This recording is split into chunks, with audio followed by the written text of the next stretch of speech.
નવો પ્રશ્ન ભણીએ. નવો પ્રશ્ન છે ચુંબકીય ગુણધર્મ. આપણે હાલ જે પ્રશ્નો ભણી રહ્યા છીએ સંક્રાંતિ ધાતુ તત્વો માટે છે, ખાસ ધ્યાન રાખજો. પ્રશ્ન છે ચુંબકીય ગુણધર્મ.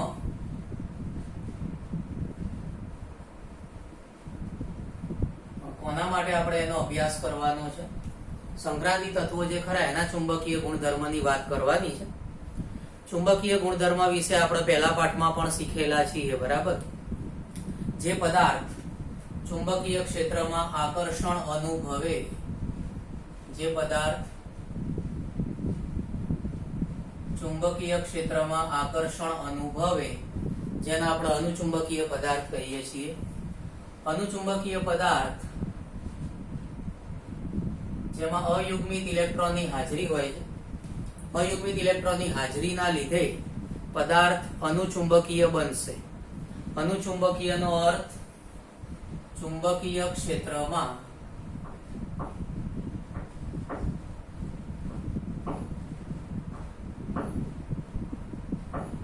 આકર્ષણ અનુભવે.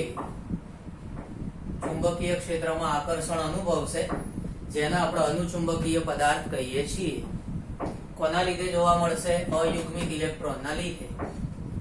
બીજા પ્રકારના જે પદાર્થો હોય છે જેને આપણે કહીએ છીએ પ્રતિચુંબકીય પદાર્થો. પ્રતિચુંબકીય પદાર્થ જેમાં બધા ઇલેક્ટ્રોન યુગ્મિત ઇલેક્ટ્રોન જોવા મળશે. પ્રતિચુંબકીય પદાર્થમાં બધા ઇલેક્ટ્રોન કેવા હોય? યુગ્મિત. બધા જ યુગ્મિત ઇલેક્ટ્રોન હોય, બરાબર? આવા પદાર્થો જે ખરા ચુંબકીય ક્ષેત્રમાં અપાકર્ષણ અનુભવે. આવા પદાર્થો હોય પ્રતિચુંબકીય, એમાં પ્રતિચુંબકીય ક્ષેત્ર પેદા થતું હોય છે. શું ઉત્પન્ન થશે? એમાં પ્રતિચુંબકીય ક્ષેત્ર ઉત્પન્ન થશે. એટલે તમે જ્યારે પદાર્થને ચુંબકીય ક્ષેત્રમાં મૂકો છો ત્યારે ચુંબકીય ક્ષેત્રમાંથી દૂર ધકેલાઈ જશે. ચુંબકીય ક્ષેત્રમાંથી દૂર ધકેલાઈ જશે, અપાકર્ષણ પામશે, જેને આપણે કહીએ છીએ પ્રતિચુંબકીય પદાર્થો. કારણ છે યુગ્મિત ઇલેક્ટ્રોન.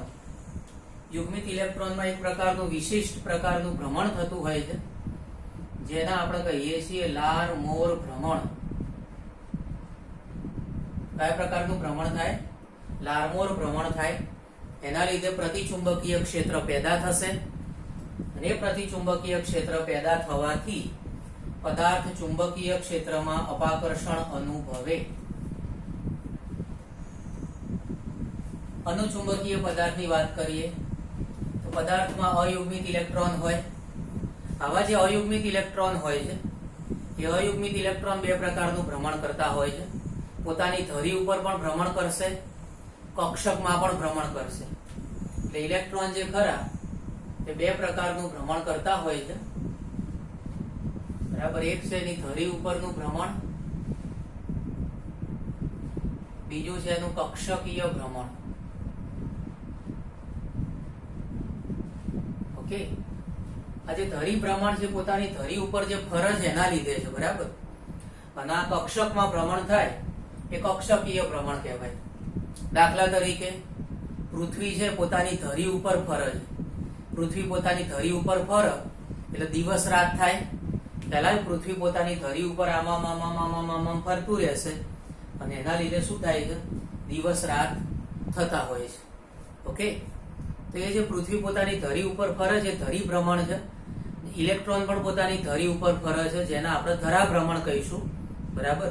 જેના લીધે ચુંબકીય ક્ષેત્ર પેદા થતું હોય છે. ઓકે, કક્ષકીય ભ્રમણના લીધે પણ ચુંબકીય ક્ષેત્ર પેદા થતું હોય છે, પણ એ પારસ્પરિક અસરથી નાબૂદ થઈ જશે.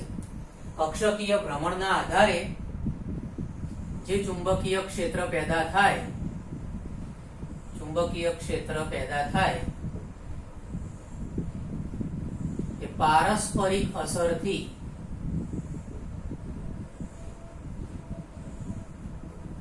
નાબૂદ થઈ જશે. ખ્યાલ આવે? એટલે કે દૂર થઈ જશે. ચુંબકીય ક્ષેત્રની પારસ્પરિક જે અસર થાય છે એના લીધે નાબૂદ થઈ જતું હોય છે, બરાબર. એટલે આનું ચુંબકીય ક્ષેત્ર જે ખરું ને એ નાબૂદ થઈ જશે. એટલે આપણે સામાન્ય રીતે જે ચુંબકીય ક્ષેત્ર ગણીએ છીએ એ ઇલેક્ટ્રોનનું જે ધરી ઉપરનું ભ્રમણ છે એમાં જે વેગમાન જોવા મળે છે એના લીધે આપણને જોવા મળશે. આ જે ધરી ભ્રમણ આધારિત ચુંબકત્વ છે એના માટેનું સૂત્ર છે μ બરાબર √n × n+2 બોહર મેગ્નેટોન્સ. μ બરાબર આનું ઉચ્ચારણ આપણે શું કરવાનું છે? મ્યુ કહેવાય, મ્યુ. મિયાવ.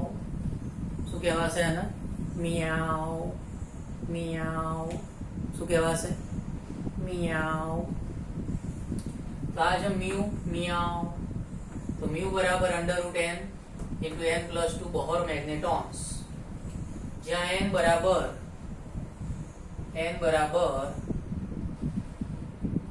અયુગ્મિત ઇલેક્ટ્રોનની સંખ્યા. જેટલા અયુગ્મિત ઇલેક્ટ્રોન વધારે હશે એટલું અનુચુંબકીય ચાક માત્રા વધારે હશે. અયુગ્મિત ઇલેક્ટ્રોન વધારે,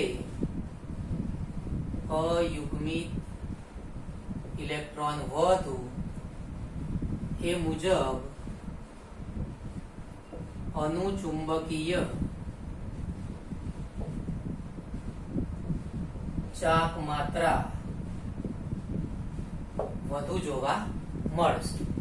અયુગ્મિત ઇલેક્ટ્રોન જેટલા વધારે હોય એ મુજબ અનુચુંબકીય ચાક માત્રા વધારે જોવા મળતી હોય છે. ધારો કે n બરાબર 1 હોય, 2 હોય, 3 હોય, 4 હોય, 5 હોય, એ મુજબ અનુચુંબકીય ચાક માત્રા, જે અનુચુંબકીય ચાક માત્રા છે જેનો એકમ છે બોહર મેગ્નેટોન્સ. કયો એકમ છે? બોહર મેગ્નેટોન્સ એકમ છે, બોહર મેગ્નેટોન્સ. n બરાબર અયુગ્મિત ઇલેક્ટ્રોન છે એ મુજબ ચાક માત્રા છે 1.73, 2.83, 3.87, 4.90, 5.92. તો આ રીતે અયુગ્મિત ઇલેક્ટ્રોન 1 હોય તો ચાક માત્રા 1.73 બોહર મેગ્નેટોન્સ. અયુગ્મિત ઇલેક્ટ્રોન 2 હોય તો 2.83, 3 હોય તો 3.87, 4 હોય તો 4.90, 5 હોય તો 5.92. આ પ્રકારના અનુચુંબકીય ચાક માત્રાના મૂલ્યો જોવા મળે છે. એક માટે 1.73, 2.83, 3.87, 4.90, 5.92. ઓકે, આ બાબતો આપણે ખાસ ધ્યાનમાં રાખવાની છે. તો આટલું જરા સરસ રીતે લખી લો, પછી આપણે આગળ બીજું સમજીએ. Okay,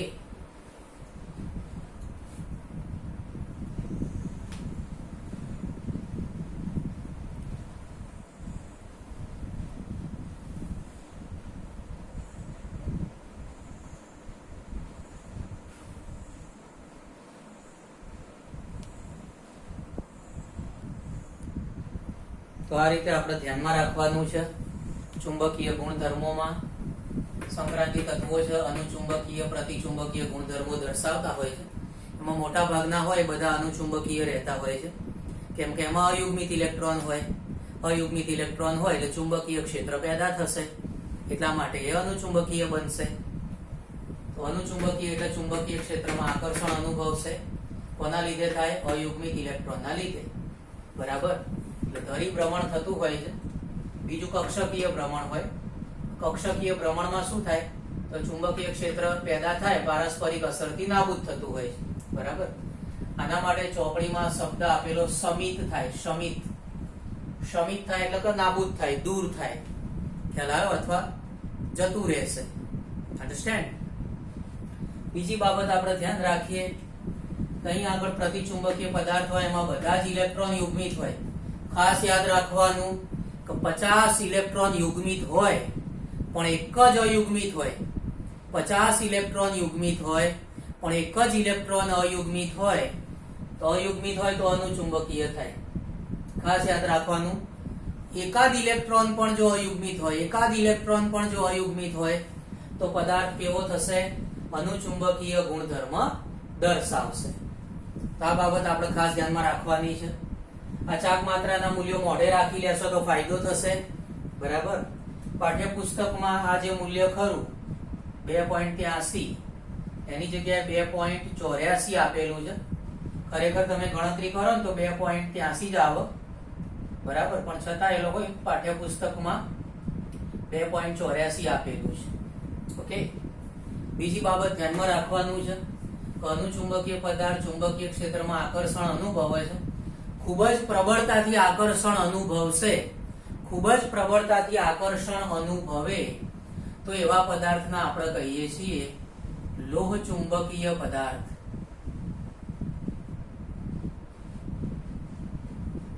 okay.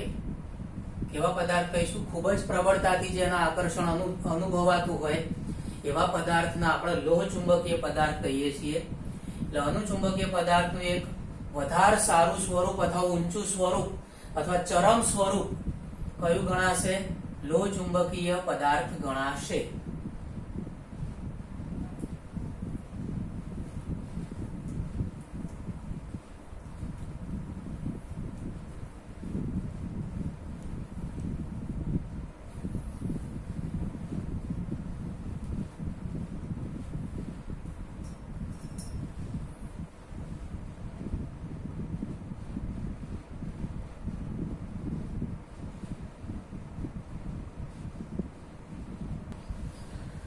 ચુંબકીય ચાકમાત્રા ગણવાનું શીખીએ.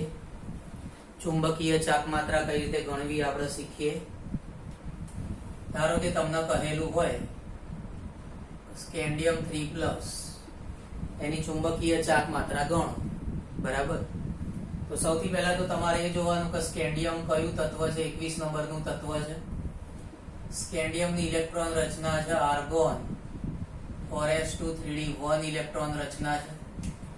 સ્કેન્ડિયમની ઇલેક્ટ્રોન રચના, જેને ઇલેક્ટ્રોન રચના નથી આવડતી અને 11-12 સાયન્સમાં ભણતા હોય એ વિદ્યાર્થી મૂર્ખ નથી. એ વિદ્યાર્થી મૂર્ખ નથી, કેમ કે એ મહામૂર્ખ છે. ખ્યાલ આવ્યો? એકદમ બોગસ વિદ્યાર્થી કહેવાય કે જેને ઇલેક્ટ્રોન રચના પણ ના આવડતી હોય. એકદમ હલકી કક્ષાનો, એકદમ નીચ કક્ષાનો, એકદમ બોગસ, એકદમ ડલ વિદ્યાર્થી કહેવાય. જો એને ઇલેક્ટ્રોન રચના ના આવડતી હોય તો એ મૂર્ખ, અતિ મૂર્ખ, અતિ મૂર્ખ, અતિ મૂર્ખ વિદ્યાર્થી કહેવાય, બરાબર. એટલે જો ના આવડતી હોય તો પાકી કરી નાખો. પરફેક્શન હોવું જોઈએ, ઇલેક્ટ્રોન રચનામાં પરફેક્શન હોવું જોઈએ. તો આ છે scandium argon 4s2 3d 1 electron રચના છે. હવે ધારો કે એમાંથી સ્કેન્ડિયમ 3+ આયન બનાવ્યો.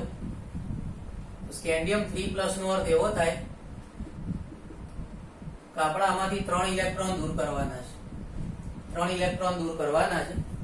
ઇલેક્ટ્રોન દૂર કરવા માટે એક બાબત આપણે પહેલા કહેલી છે કે ઇલેક્ટ્રોન પહેલા 4s કક્ષકમાંથી દૂર થાય, પછી જ 3d કક્ષકમાંથી દૂર થાય. ઇલેક્ટ્રોન પહેલા 4s કક્ષકમાંથી દૂર થાય, પછી 3d કક્ષકમાંથી દૂર થાય. અહીંયા આપણે 3 ઇલેક્ટ્રોન દૂર કરવાના છે. એટલે 2 ઇલેક્ટ્રોન 4s માંથી, 1 ઇલેક્ટ્રોન 3d માંથી દૂર કરીશું. આર્ગોન એમનું એમ રહેશે. 4s માંથી 2 ઇલેક્ટ્રોન દૂર કરી નાખ્યા, 3d માંથી 1 ઇલેક્ટ્રોન દૂર કરી નાખ્યો. તો અહીંયા તમે જોઈ શકો છો કે s કક્ષકમાં 0, d કક્ષકમાં પણ 0 ઇલેક્ટ્રોન, s માં પણ 0 ઇલેક્ટ્રોન, d કક્ષકમાં પણ 0 ઇલેક્ટ્રોન છે. એટલે આમાં અયુગ્મિત ઇલેક્ટ્રોન નથી. ઇલેક્ટ્રોન જ નથી. અયુગ્મિત તો પછીની વાત છે. આમાં ઇલેક્ટ્રોન જ નથી. ઇલેક્ટ્રોન નથી એટલે n બરાબર 0. એટલે ચુંબકીય ચાકમાત્રા થાય 0. ચુંબકીય ચાકમાત્રા 0 થાય એટલે પદાર્થ પ્રતિચુંબકીય પદાર્થ થશે. કેવો થાય? પ્રતિચુંબકીય પદાર્થ થાય. દાખલા તરીકે Fe2+ ની વાત કરીએ. ધારો કે આપણે Fe2+ ની વાત કરીએ તો Fe26 નંબરનું તત્વ છે. તમને ખબર જ છે Fe26 નંબરનું તત્વ છે. તેની ઇલેક્ટ્રોન રચના છે આર્ગોન 4s2 3d6. હવે ધારો કે આપણે વાત કરીએ Fe2+. Fe2+ આયનની ચુંબકીય ચાકમાત્રા ગણવી છે. Fe2+ નો અર્થ એવો થાય કે આપણે 2 ઇલેક્ટ્રોન દૂર કરવાના છે. કેટલા ઇલેક્ટ્રોન દૂર કરવાના? 2 ઇલેક્ટ્રોન. ઇલેક્ટ્રોન પહેલા કઈ કક્ષકમાંથી દૂર થાય? 4s કક્ષકમાંથી દૂર થાય. તમને ખબર હોવી જોઈએ. ખબર છે ને? Very nice. તમે બહુ હોશિયાર વિદ્યાર્થી છો. તો ઇલેક્ટ્રોન પહેલા 4s માંથી દૂર કર્યા 2 ઇલેક્ટ્રોન, +2 છે એટલે 2 ઇલેક્ટ્રોન દૂર કરવાના. હવે તમે જોઈ શકો છો 3D કક્ષકમાં 6 ઇલેક્ટ્રોન છે. તો 3D કક્ષકમાં 6 ઇલેક્ટ્રોન હોય તો 3D કક્ષક જેમાં આપણે 6 ઇલેક્ટ્રોન ગોઠવીશું, 6 ઇલેક્ટ્રોન ગોઠવીશું, 6 ઇલેક્ટ્રોન મૂકીએ એટલે 1 2 3 4 5 અને 6. ઇલેક્ટ્રોન ગોઠવતી વખતે ધ્યાનમાં રાખવાનું છે કે આઉફ બાઉ અને હુંડ એના હાથમાં ભટકવા જોઈએ નહીં. આઉફ બાઉ, હુંડ અને પાવલી, બરાબર, એ બધાના નિયમોનું પાલન કરવાનું છે. ઓકે, તે મુજબ આપણે ઇલેક્ટ્રોન ગોઠવીશું. તો આ રીતે 6 ઇલેક્ટ્રોન ગોઠવાશે. ઇલેક્ટ્રોન આમાં 6 મૂક્યા છે, તમે જો 6 ઇલેક્ટ્રોન, પણ અયુગ્મિત કેટલા? આપણા જેવા એકલા અટુલા અયુગ્મિત ઇલેક્ટ્રોન કેટલા? તો જોઈ શકો છો આ એક, આ એક, આ એક ના એક. આપણા જેવા એકલા અટુલા અયુગ્મિત ઇલેક્ટ્રોન કેટલા છે? 1 2 3 ને 4. એટલે અયુગ્મિત ઇલેક્ટ્રોન 4 થશે એટલે n બરાબર 4 થાય. ચુંબકીય ચાક માત્રા એના સૂત્રમાં કિંમત લખીશું. અહીંયા 4, અહીંયા 6. જવાબ આવશે 4.90. બોહર મેગ્નેટોન્સ, એકમ ધ્યાનમાં રાખવાનો છે, બોહર મેગ્નેટોન્સ. ઓકે, તો આ રીતે આપણે બધી ચાક માત્રા ગણવાની થતી હોય છે. ધારો કે Cu2+ માટે ચાક માત્રા ગણવી હોય તો સૌથી પહેલા તો જે કોપર છે, કોપરની વાત કરીએ તો કોપર છે 29 નંબરનું તત્વ. કોપરની ઇલેક્ટ્રોન રચના છે આર્ગોન 4s1, 3d10 રચના છે. કોપર +2 એટલે કે 2 ઇલેક્ટ્રોન દૂર કરવાના. 2 ઇલેક્ટ્રોન દૂર કરો તો તમને ખબર જ છે કે ઇલેક્ટ્રોન પહેલા 4s માંથી દૂર થાય, પછી 3d માંથી દૂર થાય. પહેલો વારો 4s નો, પહેલા ઇલેક્ટ્રોન 4s માંથી દૂર થશે તો 4s માં 0 થઈ જાય, કેમ કે 2 ઇલેક્ટ્રોન દૂર કરવાના ને, એટલે 4s માં 0 થઈ જાય. 3d માં 9 ઇલેક્ટ્રોન રહેશે. 9 ઇલેક્ટ્રોન બચે એનો અર્થ કે અયુગ્મિત ઇલેક્ટ્રોનની સંખ્યા 9 ન થાય. અયુગ્મિત ઇલેક્ટ્રોનની સંખ્યા 9 ન થાય. આ રીતે આપણે એને ગોઠવવા પડે. ડી કક્ષકમાં 9 ઇલેક્ટ્રોન ગોઠવવા પડે. 1 2 3 4 5 6 7 8 9. 1 2 3 4 5 6 7 8 અને 9. 9 ઇલેક્ટ્રોન મૂક્યા તો એક જ ઇલેક્ટ્રોન અયુગ્મિત બચે છે. આપણા જેવો એકલો અટુલો ઇલેક્ટ્રોન કેટલા છે? એક જ ઇલેક્ટ્રોન. ખ્યાલ આવ્યો? આ તો બધા યુગ્મિત ઇલેક્ટ્રોન કહેવાય. બે છે ને, યુગ્મિત ઇલેક્ટ્રોન કહેવાય. આપણા જેવો એકલો અટુલો અયુગ્મિત ઇલેક્ટ્રોન એક જ છે. આમાં થશે n બરાબર 1. ચુંબકીય ચાક માત્રા થાય 1.73 બોહર મેગ્નેટોન્સ. ઓકે, તો આ રીતે આપણે બધા જે આયનો હોય એની ચાક માત્રા ગણતા આવડવું જોઈએ. બરાબર, જેમાં ચુંબકીય ચાક માત્રા મળે છે એ બધા અનુચુંબકીય કહેવાય. જેમાં શૂન્ય હોય એ પ્રતિચુંબકીય કહેવાય. આ પદાર્થ કેવો ગણાય? અનુચુંબકીય. આ પદાર્થ કેવો ગણાશે? અનુચુંબકીય. જેમાં ચાક માત્રા શૂન્ય હોય કેવો ગણાશે? પ્રતિચુંબકીય ગણાશે. ઓકે, સરસ રીતે લખી લો.